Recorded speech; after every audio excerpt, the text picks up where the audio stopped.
Halo teman-teman, selamat datang kembali. Hari ini kita bakal bahas sesuatu yang menurut saya menarik banget. Kita akan ngomongin soal puasa intermiten, tapi tunggu dulu. Bukan soal nurunin berat badan ya. Kita akan lihat puasa dari sisi yang lain, yaitu sebagai alat yang super ampuh buat ngebangun kekuatan mental kita. Oke, langsung aja kita bedah bareng-bareng. Coba deh, jujur sama diri sendiri. Pernah nggak sih janji, oke hari ini nggak makan manis? Baru beberapa jam udah ada sepotong kue di tangan. Atau mungkin niatnya mau fokus kerja, tapi malah nyangkut, ya kan, nge-scroll media sosial nggak ada habisnya. Ini tuh pertarungan batin harian yang kita semua, tanpa terkecuali, hadapi. Nah, akar masalahnya itu ada di satu hal, kontrol diri. Maksudnya, kemampuan kita buat jadi pilot di kehidupan kita sendiri, bukan cuma jadi penumpang. Dan kalau boleh jujur, ini tuh susah banget. Ini tantangan yang universal. Semua orang, dimanapun mereka, pasti ngerasain hal yang sama.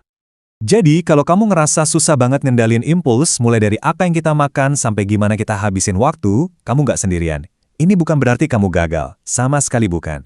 Ini tuh bagian dari, ya jadi manusia, kita semua berjuang kok. Tapi, gimana kalau saya bilang, ada cara yang mungkin nggak kepikiran sebelumnya buat ngelatih kemampuan ini. Nah, disinilah puasa intermiten masuk. Tapi, coba deh, lupain dulu semua soal diet, soal kesehatan fisik, semuanya. Coba kita lihat puasa sebagai sesuatu yang totally berbeda. Anggap aja ini kayak nge-gym, tapi bukan buat badan.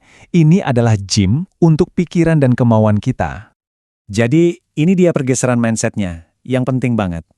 Biasanya kan kita lihat puasa itu ya buat ngatur berat badan, tapi perspektif yang baru ini ngajak kita lihat lebih dalam lagi. Puasa itu ya latihan buat nguatin otot kontrol diri kita. Terus kenapa sih ini bisa efektif banget? Gini, nafsu makan itu salah satu dorongan paling dasar dan paling kuat yang kita punya sebagai manusia. Coba bayangin, ini tuh setara sama kebutuhan kita buat tidur. Logikanya sederhana. Kalau kamu bisa belajar ngendaliin dorongan sekuat ini, ngelola godaan lain, kayak ngecek HP terus-terusan atau nunda kerjaan, bakal terasa jauh lebih gampang. Ini fondasinya. Oke, sekarang kita lihat gimana latihan ini bisa ngebangun satu skill yang krusial banget. Kunci kemenangannya ternyata ada di satu hal yang kelihatannya sepele.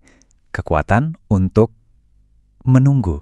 Coba deh kita pikirin bareng-bareng. Kita ini hidup di zaman serba instan kan? Mau makan, tinggal klik. Mau nonton, streaming 24 jam non-stop. Sadar nggak sadar, dunia kayak gini tuh ngebuat otot kesabaran kita jadi lemah. Nah, puasa ini seolah-olah maksa kita buat nekan tombol pause. Jadi semacam tempat latihan buat ngebangun lagi otot kesabaran yang mungkin udah lama banget gak kita pakai. Dan semuanya itu dimulai dari satu kemenangan kecil. Cuma satu, setiap kali kamu ngerasa pengen makan, terus kamu berhasil nahan, bahkan cuma buat 1 jam aja, itu artinya kamu lagi masang satu batu bata buat fondasi disiplin diri. Jangan pernah, sekalipun, ngeremehin kekuatan dari kemenangan kecil yang pertama itu. Nah, kemenangan-kemenangan kecil ini lama-lama bakal jadi efek domino. Prosesnya simple banget. Pertama, kamu berhasil nahan godaan makan. Kemenangan ini ngebangun rasa percaya diri. Terus, rasa percaya diri ini mulai nular ke area lain. Kamu jadi mikir, kalau nahan makan aja bisa, masa sih fokus kerja nggak bisa? Atau mulai olahraga rutin? Nah, ini dia siklus positif yang kita cari, dan semuanya dimulai dari satu langkah kecil tadi. Oke, sekarang kita masuk ke bagian yang paling penting dari semua ini. Ini bukan lagi soal sekedar nahan lapar. Ini soal mengubah total cara kita memandang rasa lapar itu sendiri. Sebuah pergeseran mindset yang sifatnya sangat psikologis. Coba deh renungkan pertanyaan ini. Gimana kalau rasa lapar itu bukan perasaan negatif? Gimana kalau itu sebenarnya sinyal kalau otot mental kita lagi dilatih dan jadi lebih kuat? Biasanya kan kita mikir lapar itu nggak enak, harus cepat-cepat dihilangkan. Tapi coba kita lihat dari sudut pandang lain. Dalam ilmu psikologi, ini namanya reframing atau membingkai ulang. Kita bisa memilih untuk melihat rasa lapar bukan sebagai penderitaan, tapi sebagai tanda bahwa latihan mental kita lagi berjalan. Nah, kutipan ini pas banget buat ngerangkum idenya. Rasa lapar itu bukan musuh, tapi pertanda pikiran kita lagi latihan.